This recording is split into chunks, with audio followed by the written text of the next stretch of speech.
1,00,000 మంది శివభక్తులతో కలిసి మహారుద్రాక్ష పూజలో పాల్గొనండి. వెంటనే కాల్ చేసి మీ పేరును నమోదు చేసుకోండి. నమస్తే, welcome back to Suman TV. Present మనతో పాటు ఉన్నారు తోడు నీడ ఆర్గనైజేషన్ ఫౌండర్ రాజేశ్వరి మేడం. నమస్తే మేడం. నమస్తే నవీన.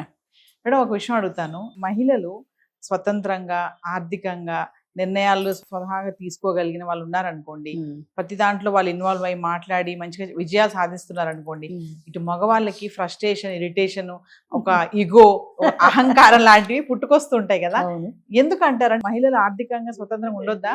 సనాతన ధర్మం ప్రకారం పాతకాలంలో ఆడది పడుండడం తప్ప దానికి వేరే తెలియదు. ఎందుకంటే విద్యా అవకాశాలు లేవు, ఉద్యోగ అవకాశాలు లేవు, అసలు స్వేచ్ఛగా మాట్లాడే హక్కే లేదు. ఏదైనా మా తాతగారు ఎప్పుడు మా అమ్మమ్మని తిట్టేవాడు, నీకు ఎందుకు వంటింట్లోకి పోనేవాడు. ఆవిడ వంటిలే ఆవిడ సామ్రాజ్యం అన్నట్టు. అది ఒక్కటే, హాల్లోకి వచ్చి మాట్లాడే అవకాశం లేదు. నలుగురు కూర్చుంటే ముందుకు గదిలోకి రాకూడదు. ఈవెన్ అల్లుడితో మాట్లాడే అవకాశం కూడా లేదు. తలుపు చాటున నుంచి మాట్లాడాల్సిందే కానీ ఎదురుగుండా వచ్చి ఫేస్ టు ఫేస్ మాట్లాడే అవకాశం ఇది వరకు ఇవ్వలేదు సమాజం. అంచేత ఆడదంటే అలా అణగదొక్క పడింది కాబట్టి ఈ రోజున అది వాళ్ళు విజృంభించి మాకు సమాన అవకాశాలు ఉన్నాయి, మాకు స్వేచ్ఛ ఉంది, మేము మాట్లాడతామంటే మేల్ ఇగో హర్ట్ అవుతుంది. వాళ్ళు అది ఆధిక్యతను, వాళ్ళు ఈక్వల్ అన్న ఆధిక్యతను వాళ్ళు సహించలేకపోతున్నారు. ఏదో సినిమాలో చెప్తాడు, ఆడమగ సమానమే, మొగాడు కొంచెం ఎక్కువ సమానం అన్నట్టు. అంచేత ఆధిక్యతని అంటే అందరూ కాదు అట్లా అనుకునేవాళ్ళు. ఆడదంటే అణిగే ఉండాలి తప్ప నా చేతి కింద, ముఖ్యంగా నా చేతి కింద ఉండాలి. కానీ తను కూడా నీతో సమానంగా నేను చదువుకున్నా, నేను సంపాదిస్తున్నా, ఇంతెందుకు ఉద్యోగం చేసి సంపాదించే ఆడవాళ్ళు చాలామంది ఉన్నారు ఈ రోజుల్లో. కానీ ఇంటికి వచ్చి మళ్ళీ వంట వాళ్ళే చేస్తారు కదా. ఖచ్చితంగా డ్యూటీలు ఉన్నాయనుకో, మగ డ్యూటీలు ఉన్నాయనుకో, రాత్రి డ్యూటీ చేసినా అదే వంట చేయాలి, పొద్దున డ్యూటీ చేసినా అదే వంట చేసి వెళ్ళాలి. అంతేగాని ఈ పూట నేను చేస్తానని మగవాళ్ళు ఎంతమంది ఉన్నారు, వేళ్ల మీద లెక్క పెట్టచ్చు అలాంటి వాళ్ళని. అంటే ఆడదే అంటే ఇది వండడానికి, పెట్టడానికి, వాడికి చెప్పినట్టు వినడానికి మాత్రమే అనే అవకాశం ఉన్న, అలా అలవాటు పడిపోయిన మైండ్ సెట్ ఇవాళ వాళ్ళకి సమాన అవకాశాలు ఉన్నాయి, వాళ్ళకి విద్యా అవకాశాలు ఉన్నాయి, వాళ్ళకి స్వేచ్ఛ ఉంది, వాళ్ళకి స్వతంత్రం ఉంది, వాళ్ళకి వాక్ స్వతంత్రం ఉంది అనే దాన్ని వాళ్ళ ఈగో హర్ట్ అవుతుంది. దాన్ని యాక్సెప్ట్ చేయలేకపోతున్నారు పురుషులు. అంటే వీళ్ళు ఇలా యాక్సెప్ట్ చేయకపోవడం వల్ల మేడం రేపు నెక్స్ట్ జనరేషన్కి ఏం చెప్తున్నట్టు, మరి వాళ్ళ పిల్లలు ఏం నేర్చుకుంటారు?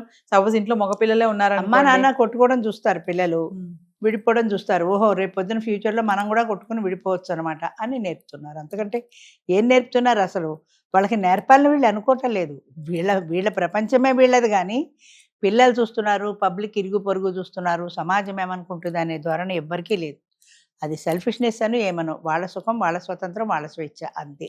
నా అన్న ఫీలింగ్ ఎప్పుడైతే వచ్చిందో ఒక కుటుంబంలో అది పైకి రాదు. మన అన్న ఫీలింగ్, మన అంటే భార్యాభర్తలు ఇద్దరూ కలిస్తే మన ఇల్లు, మన సంసారం, మన పిల్లలు, అన్నం పోయి నీ ఇల్లు, నీ సంసారం, నీ పిల్లలు అని వస్తే వాళ్ళిద్దరి మధ్యన మన అనే ఒక రిలేషన్ ఎక్కడుంది, ఒక ఎమోషనల్ బాండింగ్ ఎక్కడుంది? అది పోయింది. అది పోయింది అంటే నువ్వు వేరు నేను వేరు అన్న ఫీలింగ్ వచ్చేస్తుంది.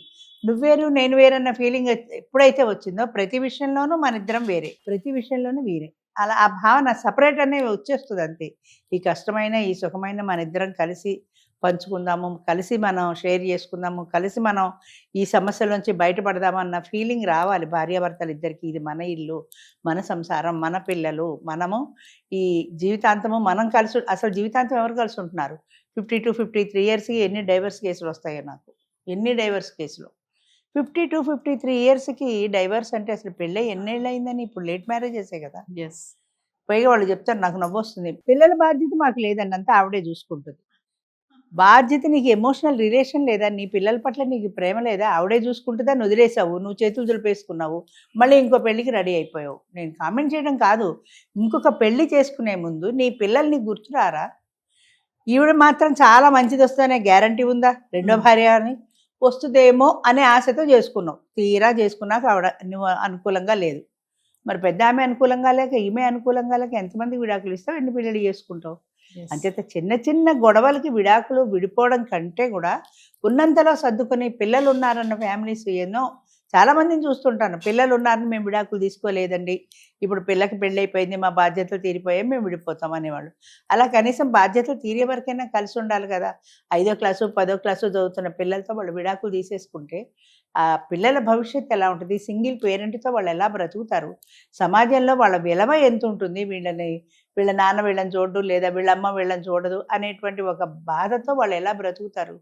అది మర్చిపోతున్నారు ఈ విడాకులు తీసుకునే వాళ్ళు. ఎంతసేపు వాళ్ళ సుఖం చూసుకుంటున్నారు కానీ పిల్లలు ఉన్నారు అనగానే మనకి బాధ్యత, ఒక బరువు, లేదా మనకి సామాజిక బాధ్యత ఉంది. ఆ పిల్లల్ని పెద్ద చేయవలసిన బాధ్యత, మన ఇద్దరం కలిసే ఉండాలి, పిల్లల్ని కలిసి పెంచాలి, కలిసి వాళ్ళ పెళ్ళిళ్ళు, వాళ్ళు సెటిల్ అయ్యే వరకు, ఉద్యోగమో పెళ్ళో ఏదో ఒకటి, వాళ్ళ కార్యక్రమం పూర్తయ్యే వరకు మన బాధ్యత ఉంది అన్న విషయాన్ని భార్యాభర్తలు విస్మరిస్తున్నారు. కాబట్టి ఒక అవకాశం వచ్చింది కదా కోర్టులో, ఏమన్నా అంటే విడాకులతో విడిపోవచ్చు, మ్యూచువల్ కన్సెంట్, సంవత్సరంలో విడాకులు అంతే. 45 ఏళ్ళకి పెళ్లి చేసుకుంటారు, 52 ఏళ్ళకి విడిపోతారు, పట్టుమని 10 ఏళ్ళు కూడా కలిసి ఉంటుంది. అంటే కుటుంబ వ్యవస్థకు వచ్చేటప్పుడు మేడం, కుటుంబ వ్యవస్థ విచ్ఛిన్నం అయిపోయింది. తండ్రి కూతురు విషయంలో, ఆ అన్న అక్క చెల్లి విషయంలో, భర్త భార్య విషయంలో తను మంచి స్టేటస్ లో ఉండి, తెలివిగలదయ్యి, ఇంటెలిజెంట్ గా ఉండి, ఒక డెసిషన్స్ మేకర్ గా ఉందనుకోండి, ఎందుకు వీళ్ళు ఒబే అవ్వరు? ఆమె చెప్పిన నిర్ణయానికి అబ్బా నువ్వు చెప్పింది బాగుంది, దీన్ని ఇంప్లిమెంట్ చేద్దాం అనే ఆలోచనకు రారు, పక్కన పెడతారు ఇమీడియట్లీ. అంటే నువ్వు ఆడది చెప్పేది ఏమిటి అనే అలుసుభావం ఒకటి, దానికి ఏమీ తెలియదు అనే ఓవర్ కాన్ఫిడెన్స్ ఒకటి. అన్నీ మాకే తెలుసు, దానికి ఏం తెలుసు? మా తాతయ్య చెప్పినట్టు మడిపో వంటింటో కానీ తిట్టినట్టుగా అసలు వాళ్ళని కుటుంబ సమస్యలో ఎప్పుడు ఇన్వాల్వ్ అవ్వనిచ్చారు వాళ్ళని?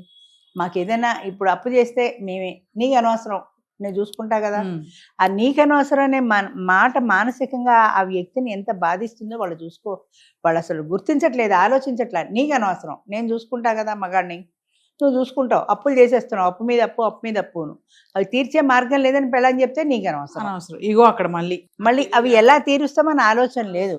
అలా కాకుండా ఇద్దరు కలిసి కష్టమో సుఖమో కూర్చొని మాట్లాడుకున్నారనుకో, ఇలా తీరుద్దాం, ఇలా చేద్దాం అన్నప్పుడు, ఆ భరోసా ఉన్నప్పుడు, ఆ బాధ్యత కూడా తల్లి ఫీల్ అవుతుంది. ఇక్కడ పొదుపు చేద్దాము, పొదుపు చేసి ఎంతో కొంత మనం వేరే పెడదాము, దాంతో బాకీలు తీరుద్దామని తన బాధ్యతగా వ్యవహరిస్తుంది. అది లేకుండా ఎప్పుడైతే లేదో, ఆమెను ఇన్వాల్వ్ చేయలేదో, చేసుకొని నాకే ఆయనే తీర్చుకుంటాడు, నేనేం చేయను, నేను ఎందుకు ఖర్చులు తగ్గించుకోవాలి, నేను ఎందుకు పొదుపు చేయాలి, కర్మ అనుభవిస్తాడు, నన్ను అడిగి చేశాడా అన్న ఫీలింగ్ ఆవిడలో వచ్చినప్పుడు నీకు పార్ట్నర్ కోఆపరేషన్ పోయినట్టే కదా. అది మర్చిపోతున్నారు మగవాళ్ళు చాలామంది. అది మర్చిపోయి ఈ ఇంటి భారం అంతా నాదే, బరువు బాధ్యతలన్నీ నావే, నేనే మొయ్యాలి, నేనే చూడాలి, నేనే తీర్చాలి, ఇది నాకు సంబంధించిన విషయం, ఆడదానికి అనవసరం, అది పోయి వంటింట్లో వంట చేసుకోవడం ఒక్కటే. అందుకనే ఆడవాళ్ళు ఇప్పుడు వంట చేయడానికి కూడా తిరగబడుతున్నారు, మేము వంటలు చేయమని. చాలా మంది మా దాంట్లో మేము వంట చేయమంటున్నారు. ఇది ఒక విషయం చెప్పండి ఫైనల్ గా, అంటే లేడీస్ ఒక స్టెప్ ముందేస్తే మగవాళ్ళ ఈగో హట్ అవుతుంది అని అంటే ఫైనల్ గా అవుతుందమ్మా. ఎందుకు? దానికి కారణం కూడా ఏంటంటే తరతరాలుగా నరాల్లోనూ జీర్ణించుకుపోయింది. ఆడది అంటే ఏదో పాదదాసి, అది చెప్పిన పని చేయడమే తప్ప దానికి స్వేచ్ఛ, దానికి స్వతంత్రం లేవు అన్న మైండ్ సెట్ కొన్ని జనరేషన్స్గా ఉంది మన దగ్గర. అది ఆ జనరేషన్స్గా ఉన్నదాన్ని ఇప్పుడు ఆడవాళ్ళు కాస్త ముందుకు వస్తున్నారు, పైకి వస్తున్నారు, వాళ్ళు కూడా ఇన్వాల్వ్ అవుతున్నారు, వాళ్ళు కూడా మాట్లాడుతున్నారు అంటే ఆ మేల్ ఈగో యాక్సెప్ట్ చేయటం లేదు. అయితే ఒక విషయం, ఇప్పుడు ఎప్పుడైనా సరే కాలచక్రం ఇలా తిరుగుతూ ఉంటుంది అంటారు, ఒక పీరియడ్ మారుతుంది, రెండో పీరియడ్, అలాగా ఒకప్పుడు పురుషాధిక్య సమాజంలో పురుషుల మాట చెల్లింది, ఆడది అణిగే ఉంది. ఇప్పుడు ఆడవాళ్ళు పైకి లేచారు, ఆడవాళ్ళు తిరగబడుతున్నారు, ఆడవాళ్ళ డామినేషన్ ఎక్కువ అవుతోంది చాలా చోట్ల. ఆ డామినేషన్ ఎక్కువైనప్పుడు వీళ్ళు మగవాళ్ళు తగ్గాల్సి వస్తుంది, అదే వాళ్ళు యాక్సెప్ట్ చేయలేకపోతున్నారు. కరెక్టే, కానీ మరి ఒకప్పుడు మగవాళ్ళు డామినేషన్ చేసినప్పుడు ఆడవాళ్ళు పడలా, ఇప్పుడు అదే అంటారు వీళ్ళు కూడా. ఆ క్షణంలో నువ్వు అప్పుడు ఎలా ఉన్నావో, నువ్వు పుట్టావో లేదో నాకు తెలీదు, కానీ మా అమ్మమ్మ పడింది కదా ఈ బాధలు, అంచేత నేను పడదలుచుకోలేదు, నేను ఇలాగే ఉంటాను అని అనేటప్పటికీ ఆ మగవాళ్ళు యాక్సెప్ట్ చేయటం, వాళ్ళల్లో ఆ మేలిగో ఇంకా అది అంగీకరించట్లేదు. ఆడది అంటే అణిగే ఉండాలి అన్న భావనతోటే ఉన్నారు కాబట్టి అంగీకరించట్లేదు. కొంతకాలం పురుషాధిక్య సమాజం చెల్లింది, కొంతకాలం స్త్రీ ఆధిక్యంతో కొన్నాళ్ళు నడుస్తుంది. ఇది కూడా శాశ్వతంగా ఉండదు, 50 ఏళ్ళు 100 ఏళ్ళు పోయాక మళ్ళీ రివర్స్ అవుతుంది, మళ్ళీ పురుషాధిక్య సమాజం వస్తుంది. సర్కిల్ ఇలా తిరుగుతూనే ఉంటుంది, తప్పదు అది. Thank you. మంచిది.